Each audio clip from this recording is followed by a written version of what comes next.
Questão 1. O bungee jump é um esporte radical no qual uma pessoa salta no ar amarrada pelos tornozelos ou pela cintura a uma corda elástica. Tá aqui, tá? Então, ela salta, essa aqui é a corda elástica, e a corda elástica é amarrada nos tornozelos ou na cintura. No caso aqui está nos tornozelos. Considere que a corda elástica tem comprimento natural não deformado de 10 metros. Depois de saltar, no instante em que a pessoa passa pela posição A, veja aqui, ó, posição a corda está totalmente na vertical e com seu comprimento natural, ou seja, ela não está deformada. A partir daí, a corda é alongada, então a partir do ponto A, a corda começa a ser esticada. Isto é, seu comprimento vai aumentando, surge uma força elástica para cima, até que a pessoa atinja a posição B. Quando ela chega na posição B, ela para instantaneamente, segundo o enunciado, com a corda deformada ao máximo.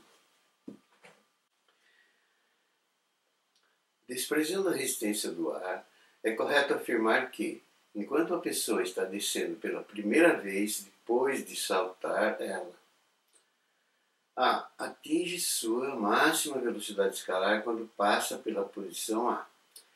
B. Desenvolve um movimento retardado desde a posição A até a posição B, ou seja, vai freando.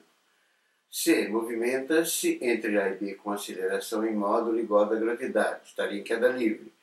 D. Tem aceleração nula na posição B.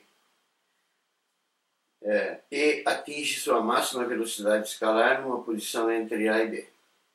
Resolução. Observe a análise de cada trecho. Então, primeiro eu peguei para vocês o trecho que vai desde o instante em que ela foi abandonada, em que ela partiu, velocidade inicial 0, até ela chegar na posição A, onde a corda não está deformada. Então, se a corda não está deformada, está na posição natural até a posição A, desde que ele partiu até a posição A, isso significa que ele está em queda livre. E se ele está em queda livre, a única força resultante que age sobre ele é o peso puxando ele para baixo. E ele cai com uma aceleração igual à aceleração da gravidade. Então ele desce desde que ele partiu até chegar na posição A. Ele desce sujeito à força-peso, numa queda livre, com aceleração igual à aceleração da gravidade. O movimento nesse trecho é acelerado. No ponto A, a força resultante é igual à força-peso. A corda não está esticada ainda. A partir de A, ela começa a ser esticada.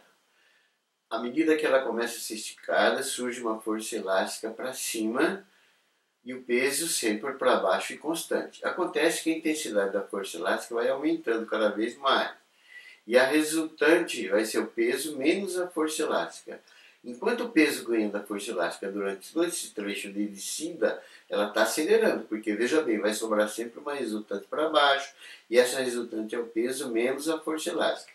E a força elástica vai aumentando, aumentando, até que chega no ponto C, em que a força elástica fica até a mesma intensidade que o peso, fica igual ao peso, elas se anulam. Quando elas se anulam, a força resultante é nula. Então, nesse ponto que eu chamei de C, onde a força resultante é nula, a velocidade dele é máxima. Porque, veja bem, no trecho, então, que vai de A até C, tá?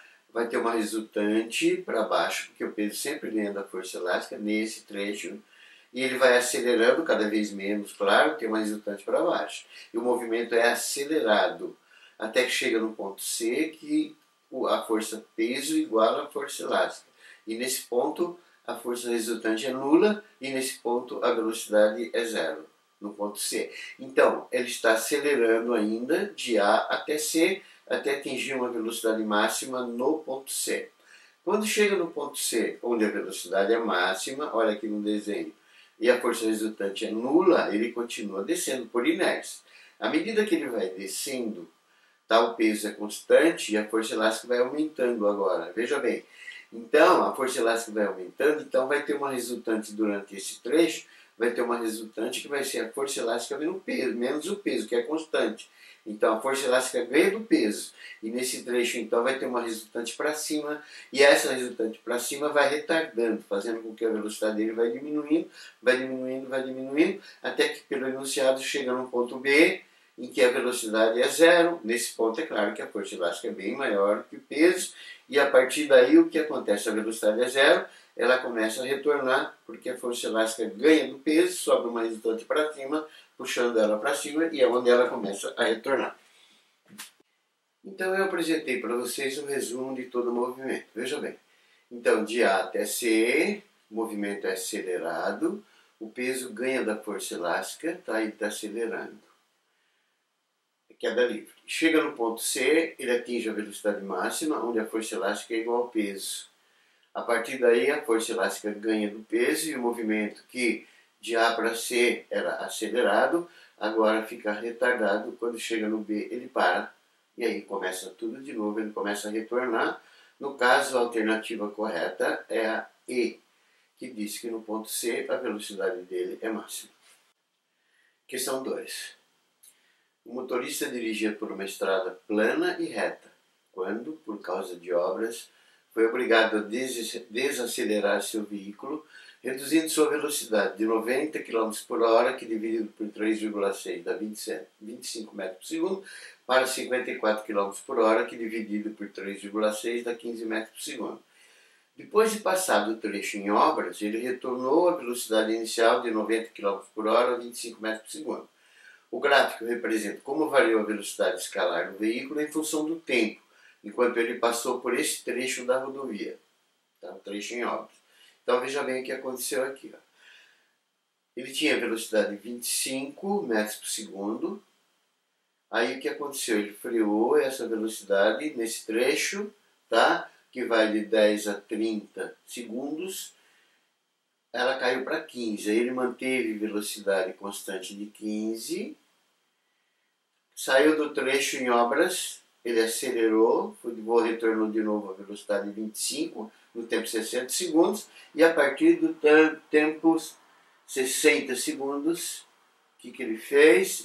Ele manteve a velocidade constante, de novo, de 90 km por hora, que são os 25 metros por segundo. Aí o enunciado pergunta: caso não tivesse reduzido a velocidade devido às obras, mas mantido sua velocidade constante de 90 km por hora, 25 metros por segundo, durante todos os 80 segundos, tá, do 0 até 80, representados no gráfico, a distância adicional que seria percorrido nessa estrada seria em metros de. O que ele está pedindo? Ele está pedindo que se ele não tivesse freado, diminuído a velocidade, se ele tivesse mantido a velocidade de 25, quantos metros a mais ele teria percorrido? Resolução. Em todo gráfico velocidade versus tempo, o deslocamento é numericamente igual à área entre a reta representativa e o eixo do tempo. Se o motorista não tivesse reduzido a velocidade do veículo e sempre mantido os 90 km por hora, os 25 metros por segundo, a distância percorrida seria a que eu chamei de ΔS1 na figura abaixo. Está vendo aqui? Ó, velocidade constante de 25 metros por segundo, e se não tivesse reduzido. Velocidade constante de 25 metros por segundo no tempo até os 80 segundos. Pode ver que essa área vai dar o deslocamento. É a área de um retângulo que é base vezes altura sobre 2, ΔS1, base vezes altura. Desculpa, não é sobre 2. Deslocamento é base vezes altura, que é 80 vezes 25, que vai dar 2.000 metros. Então, se ele não tivesse reduzido a velocidade, mantido 25, ele teria percorrido ΔS1 igual a 2.000 metros.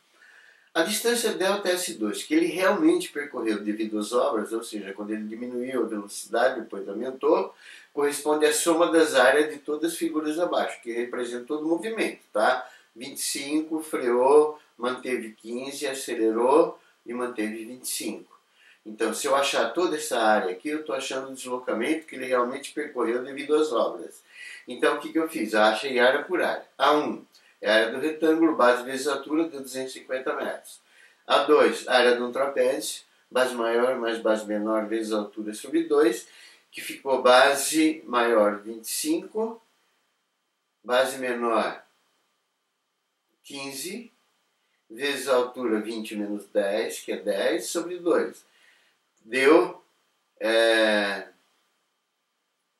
200 metros. A terceira área, a 3, é uma área do retângulo, é só a base vezes a altura, deu 13 metros. A quarta área, a 4, é a de um trapézio, que eu fiz os cálculos aqui, tá? Deu 400 metros. E a última área 5, a área do retângulo, deu 500 metros.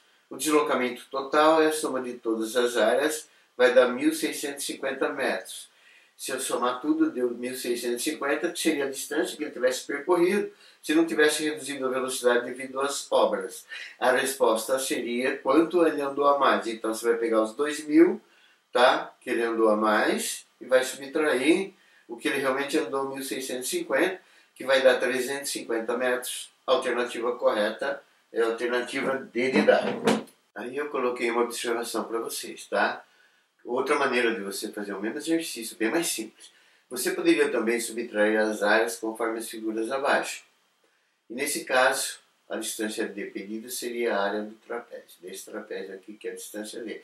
Que eu quis dizer o seguinte: se você pegar essa área total que ele deveria ter percorrido se não freasse, subtrair a área total que ele percorreu freando, veja bem, se você pegar toda essa área e subtrair essa, olha o que sobrou a área desse trapézio aqui. Portanto, que é a área pedida. Basta você calcular a área desse trapézio, tá? Que é o deslocamento, a distância percorrida, que é base maior mais base menor vezes a altura sobre 2. Pode ver que a base maior é essa daqui, ó. Tá vendo? É 50. Tá vendo? A base menor é 20, esse comprimento aqui, vezes a altura, que é essa distância aqui, sobre 2, vai dar 350 metros, que é a resposta pedida.